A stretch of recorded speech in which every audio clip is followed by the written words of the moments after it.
na siguro talagang reklamong nakikita ang mga military natin. Yun ang lumalabas sa balita eh. Ngayon, tila natataranta na si Marcos. Tila natataranta na ho siya to the point na siya na mismo sumasagot. Although scripted, halatang halata. Pero siya na mismo sumasagot doon sa mga, kasi sa ano 'di ba, sa mga nakaraan, sa mga past na sitwasyon, never magsalita yan. Magunaw ng buong Pilipinas, hindi magsasalita yan. Ngayon, mukha talagang natataranta na. Ito, pakinggan nyo yung banat nito ni Marcos. Tingnan ninyo kung paano niya salagin itong sinabi ni Zaldico. Magandang araw po sa inyo lahat. Ay, hindi maganda pag ikaw makikita ko. Hindi maganda, sorry, Mr. BBM. Ito patuloy sa aking pagre-report sa inyo tungkol sa mga development sa mga kaso na hinggil doon sa mga flood control project. At i-report ko po na ngayong araw yung AMLAC, yung Anti-Money Laundering Council, nakakuha na po ng 2 freeze order. This brings the total amount of assets frozen to about 12 billion pesos. Kasama po dito ang mga air asset ni Zaldico, ang value mga 4 billion. At bukod pa ron, meron po tayong nakuhang 3,566 na bank account, 198 insurance policies, 247 motor vehicles, 178 real properties, 16 na e-wallet account, at saka air asset na frozen na. Umpisa lang po ito. Mas marami pong asset ay mafo-frozen para maibalik ang pera ng tao sa kanila. Ito po ang aming pangako that the money of the people will be given back to the people. Meron din pong development Sandali, yun daw, una, komentohan natin yun. Sabi niya, yun daw ang plano, ibalik yung pera sa taong bayan, ganyan-ganyan. Etong pagsisiwalat ni Marcos ng mga ganito, akala niya natutuwa ang tao. Akala niya nasasatisfy ang tao. Hindi. Paulit-ulit na sinasabi ng mga Pilipino, taong bayan, mga netizen, at sinasabi nilang, wala kaming pakialam dyan sa mga yan. Mga maliliit lang yan. Magkano lang ninakaw niyan? Milyon lang. Ang kailangan namin yung nagnakaw ng bilyon. Ikaw, Mr. Marcos, hanggang hindi nakukulong ang pinsan mo, walang mangyayari.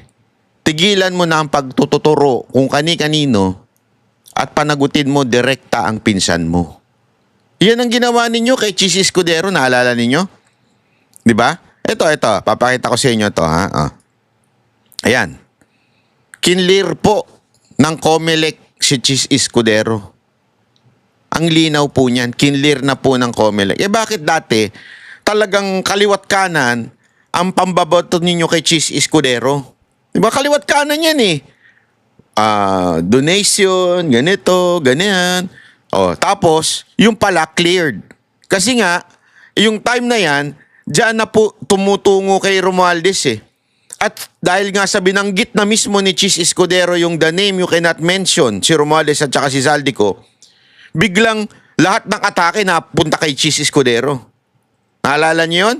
Yung pala cleared. Ibig sabihin, kung babalikan natin ng lahat, yung mga pang-atake pala ng mga hindot na mga bayarang vlogger at mga trolls, para lang talaga i-divert ang issue sa Romualdez na ito. Kaya itigil nyo po yan. Itigil nyo po yung pagtututuro nyo sa iba. Ngayon, ang pinagtitripan naman ninyo si Spokes, Harry Roque. Di ba? Yan ang pinagtitripan ninyo pagkatapos ito. Alam mo, Mr. Marcos, kung gusto mong masatisfy ang mga Pilipino, itigil mo na yung mga maliliit ninyong paghuhuli na nakala ninyo natutuwa kami. Hindi. Walang natutuwa sa'yo. Matutuwa lang kami pag nakulong si Romualdez, kasama ka. Yun, maaari pa kami matuwa nun. Pero unahin mo na muna si Romualdez bago ikaw. Yung sa'yo, siyempre, kailangan mo na i-impeach, ganun. Kailangan mo ng ano. So, si Romualdez muna. Tuloy natin to, ha? May karagdagang pang banat ito. Kala mo naman na nakakatuwa yung banat niya. CI at saka ang DPWH magsusumite po ng ebidensya sa ombudsman and magrekomenda sila ng kaso ng plunder, anti-graft, bribery, conflict of interest sa 8 congressman na may-ari ng mga construction company na may proyekto sa DPWH. Asa na? Lastly, Tagal. meron po akong ibabanggit sa inyo. Dinapitan po kami ng abogado ni Saldico. At nagtatangkang mag-blackmail na kung hindi po namin kakanselihin daw ang passport niya, hindi na raw siya maglalabas ng video. Mr. President, do you know that kind of accusation is what they call this, pwedeng maging cause ng disbarment case doon sa abogado. That's a serious matter, Mr. Marcos, BBM. Seryoso yan. Dahil kung totoo yung sinasabi mo, dapat ma-disbar etong abogado ni Zaldico. Kaya, yung ganyan mo, walang ebidensya yan. Kung gusto mo talagang patunayan na totoo yan, kasuhan nyo ng disbarment. Then present an evidence. Imposible kasi. Imposible na walang witness. Wala namang makakalapit sa'yo na walang witness. Walang video. Unless nakikipag-secret meeting ka. Di ba? May CCTV ba na pumunta sa Malacanang yung abogado? May CCTV ba? May video ba na nakipagkita sa'yo? I mean, naiintindihan niyo ibig ko sabihin, mga kababayan. Hindi ko kinakampihan yung abogado, ha? Kaya lang, disbarment case yan. Kung sakasakali, di ba? Binlockmail ang presidente. Ang lupit nun, Brad. I mean, sinong gunggong na abogadong papayag na sabihan siya nung client niya na, lapitan mo yung presidente, blackmail mo, ha? Hindi na kamo natin lalabas yung pogi video natin pagka hindi kinansela yung passport. Ako, sa totoo lang, etong akusasyon ni Marcos, ang isa sa pinaka-stupid thing na nakikita ko dito sa Alam niyo kung bakit? Sa sobrang yaman ni Zaldico, kaya naman niya magkaroon ng passport na iba. Kung yun lang ang issue, yung passport. Kasi remember, ang issue dito, passport, not yung cases.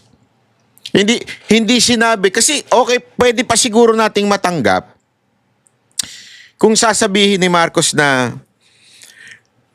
sige, hindi na namin kayo ituturo, wag nyo na akong idiin. Yan, pwede pa yan. Okay?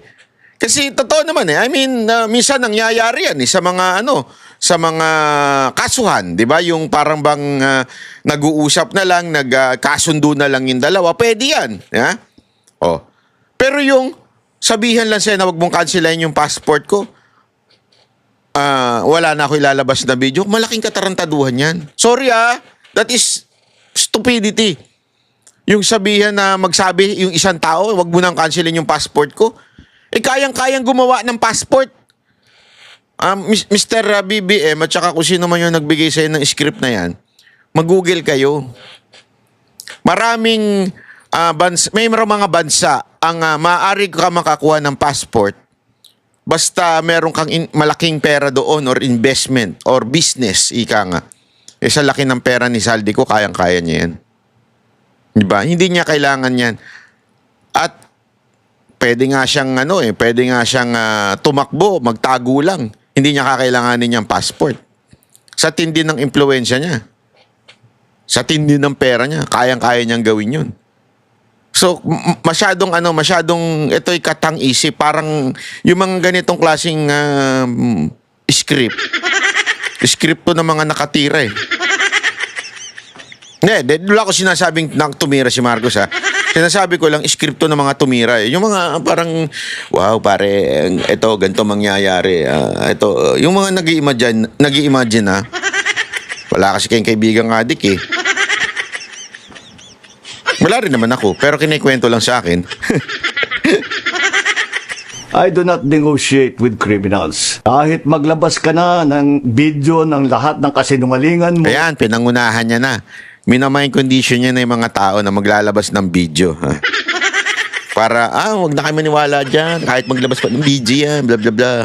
na pag-destabilize sa gobyerno, gusto kong malaman mo, Zaldi, makakansila pa rin ang passport mo. Hindi ka na makakatakas sa hustisya. Yun, talaga doon na booking. Doon na booking, mga kababayan. Booking na booking. Ano yun na booking? Tinawag siyang first name Zaldi. Ibig sabihin, talaga meron silang closeness na hindi niya pwedeng i-deny. Kasi ganun yun di ba? Pagka tinawag yung first name mo, para bagang close kayo Oo, kaya yung mga vlogger na bumabanat sa akin, tatawagin akong Byron. Alam mo yung mga vlogger na yun, gusto makipag-close sa akin. Malamang bayot yung mga yan. Kasi hindi ko tatawagin ng Byron ng by first name. Yung ayaw ko. Tatawagin ko lang syempre yung mga first name, yung mga kursunada ko. Pero pag ayaw mo yung tao, hindi mo tatawagin first name.